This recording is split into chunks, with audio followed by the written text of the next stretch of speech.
It's about action, not reaction. Some very choice words from Mikel Arteta in his post-match interview. We're also going to talk about Gyokeres to Arsenal and a very important date coming up in Arsenal's calendar. Welcome to the Aftermath. Yes, people, then welcome back to Dini and welcome to the Aftermath. This is a new show that I'm going to be doing, discussing all things Arsenal after a significant event has happened, because ain't no one else doing that on YouTube. Absolutely no one.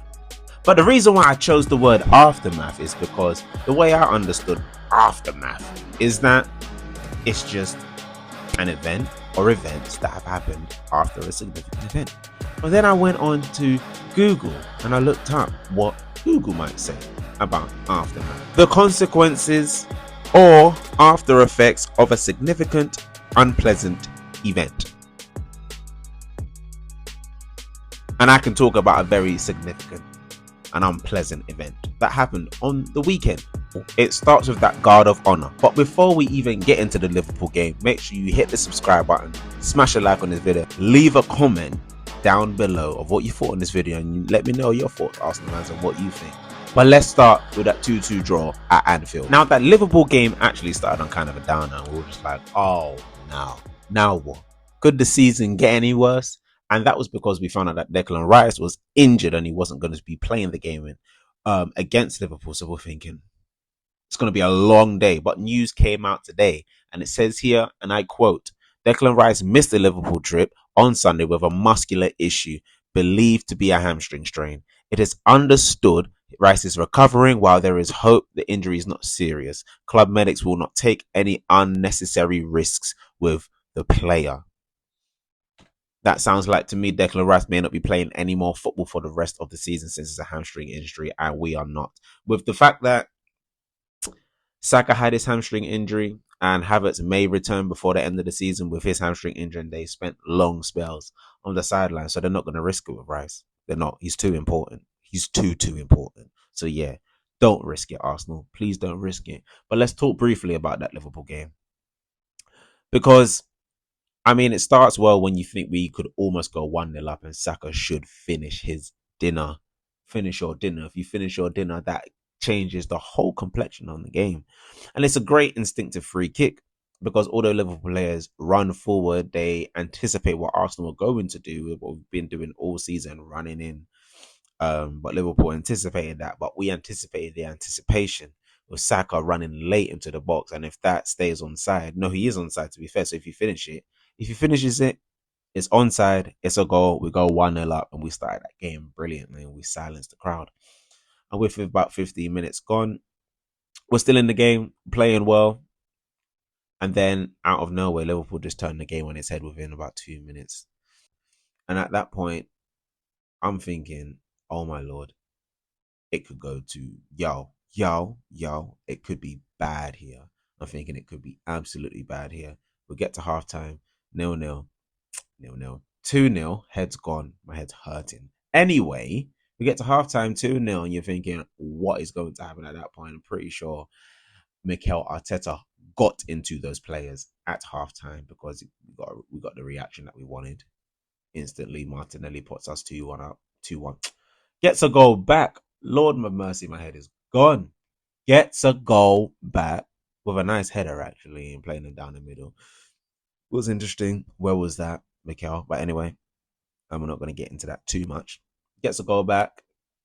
And Odegaard, I want to say a quick word on Odegaard, that he had a much better game. Well, not much better, but he had a better game. He was taking more shots. Where was that in the last few weeks, Odegaard? We don't know, but it is what it is. I ain't going to get any decent shot. And one of your shots is one of the reasons why we actually scored a goal, because you shoot, Alisson tips it onto the bar, and then Marino comes in with a header with his 9th goal of the season, and he's been prolific up front since he's actually taken a stint up front. But yeah, he was actually playing in midfield. And Marino in midfield, we need to talk about that at some point. We do need to talk about that at some point, Marino in midfield. But anyway, gets the goal up, and then you're thinking, you know what, we could actually go on and win this game if we keep our heads. Then Marino gets sent off. I mean, we get a red card again. 6 in our season. It's too much. It's too much. It's too much at this point. And that needs to be addressed at some point as well, because when is it unlucky and when is it mentality? When is it? So we're going to discuss that. We're going to discuss that at some point at the end of the season. But we hold on. Liverpool could almost win the game. We could almost win the game with Odegaard. But it's a 2-2 draw at Anfield, and that's it.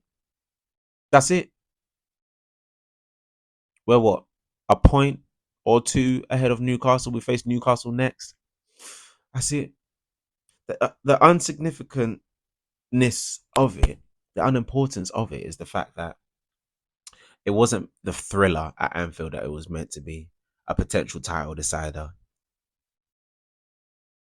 It means nothing. What did mean something, because I feel like I've just been battering Arsenal for the last 6 or 5 minutes that I've been doing this video. But what actually does mean something is that we did fight back. And we didn't die and we didn't, keel over. Because we could have. We could have capitulated. We could have, and we didn't. We showed some heart. The fact like there was no Rice, no Gabriel. There was a lot of our starting players. There wasn't a lot of our starting players, but we knew what this was at the end of the day anyway. But we didn't crumble and we did fight back. And maybe that is something we can hold on to. Clutching at straws. Dearly, dearly, dearly, dearly clutching at straws. Let's get into some transfer news now, because I'm done talking about this Premier League.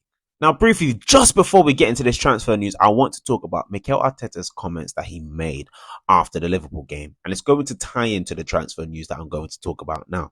But he said this when he was asked this particular question about the team's resilience. And Arteta said, no, because what we did in the first half, in the first 20 minutes, was nowhere near the level. He was asked, he was proud, and he said, no, he was not proud.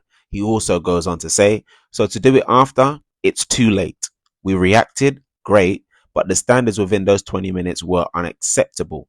It's about action, not reaction. Now, Mikel, was that a sly dig at the Cronkies, maybe? Was that a sly dig at yourself? The reason why I'm asking is because in January there was no action. Forget about action. There was no pro-action. Because if we want to talk about pro-action, when Saka goes down in December, and you don't sign no one signs no one in January. Do you talk to the board about signing anyone in January? Do you talk to the Cronkies about signing anyone in January, or was you quiet? By the end of the day, Arsenal was a whole entire club. We didn't act. There was no pro-action to try and sign someone in January to try and win this league. That's what I can definitely say there wasn't. There was no action. You're absolutely right, Mikel. There was no action. So, guess what we need now? It's pro-action. And talking about pro-action, let's just get started very quickly with a report today that came out about Jakob Kiwior. Arsenal have indicated to Jakob Kiwior's camp that they are willing to offer the Pole a new contract. Kiwior has wanted to leave for some time now, but appreciates the progress he has made, and the Gunners haven't given up on persuading him to stay. If we can keep Kiwior, I won't be too mad at it, because he has come in, and since Gabriel has been out, I haven't missed Gabriel. Because it's not the fact that we haven't defended well in games and been tight in games. We just haven't been able to score goals and finish our chances. Kiwior has come in and been brilliant in the last couple of months. So giving him a new contract, I wouldn't be mad. And if he can come in and give those same performances next season when we need someone, if there are going to be injuries, because we need to expect that there will be injuries at certain points, if Kiwior can come in and deputize and give us those strong performances, especially against Real Madrid in both legs. In that first game, he was brilliant. In that second game, he was imperious. Honestly, I wouldn't be mad if Kiwior stays, in my opinion. Gunners, let me know what you think below. Now, this is where real pro action comes in. Because talking about the fact that we had a lack of goals, what do you think we need? Before we get into the reports that came out today about Victor Gyokeres, let's talk about this one that came up from Austin a couple of months ago. Arsenal developing strong interest in Victor Gyokeres as possible striker signing.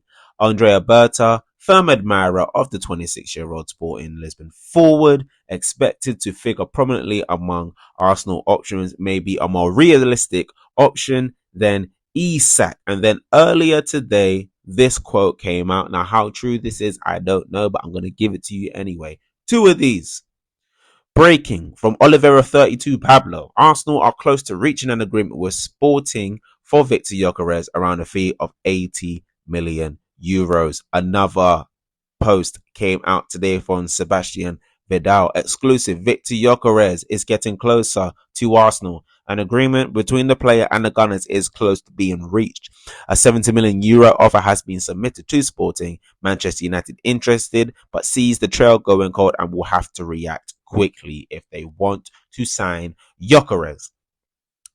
And the reason why I think that this week we are going to hear some news on the striker front is simply because of this quote that Mikel Arteta said before the Liverpool game. I'm going to play this short clip for you right now. But you can't wait till the end of the season and then go pick the players you want to go and buy. No, but if we are having those meetings now, we are very late. If we are having these meetings now, we are very, very late. And Mikel Arteta, you couldn't be more correct, because we need to be early on these things now. These players need to be in, and I'm going to play another clip for you now as to why I said earlier that there is a very important date coming up in Arsenal's schedule, and it's this date, the 23rd of July, when Arsenal play AC Milan in Singapore. By this date, we need to have our players in. We need to have our players in. And this is why. But a good preseason, good recruitment early gives you the best chance. And that year, we started the season so well. And we went on to have a really good year. I'm not saying it was down to the preseason, but you can't have a... That quote was from Jordan from the Forever Arsenal podcast on AFTV, and big up to that. I love that podcast. I don't know about you lot, but I think it's a brilliant podcast. But anyway, the reason why I agree with that point is because when you have your players in and you are ready to kickstart the season straight away, you can have no excuses. We need those players on the plane and playing from the 23rd of July. Because if they're signed before the 23rd of July, that means they have already started their integration process in being with the squad. I need players like Zubimendi, like Gyokeres, or whichever striker it's going to be, plus another left winger, plus another defender, plus another striker maybe, on the plane and in Singapore by the 23rd of July. We need to start the season running with a bang next season. Because I'm tired. I am tired. I'm tired. I need the Premier League. I need the Premier League. So we need to be ready. Players need to be integrated. People need to know the system and where they need to be. Because I'm tired of this. I'm tired of giving guard of honors. Tired of it. Absolutely tired of it. I would like us to be given a guard of honor. But right now we don't deserve that because we haven't been proactive as a club. I'm not going to do that right now. We can do that at the end of the season. We can do that at the end of the season. But that's it for the first Aftermath show. Thank you for watching. I hope you enjoyed it. First of all, I do need to have a proper set. So if the next time I don't have a set or something decent set up, because just having a curtain here is crazy. So if I don't have something decent set up, I need to do a forfeit. And I'm thinking of a forfeit to do. Maybe someone shoots me with a paintball gun. I don't know. But I need to be held accountable. And I need to make sure I'm doing something. So you let me know if I need to do a forfeit, if I ain't got something decent set up next time you see me. Let me know in the comments below. And I'll also know if you've watched this whole video, if you get this far. So let me know in the comments below. But people, smash a like on the video. Subscribe to the channel. Make sure you leave a comment down below of what you thought about this video and my own thoughts. And let me know your thoughts. When do Arsenal need to have players in? By? How early? Who do you want? How do you feel about Arteta's post-match comments? And do you think we'll beat Newcastle? We're going to have a preview for that. Oh, that's going to be rough. Anyhow, we lose that. Anyway. Love and guidance, people. Peace.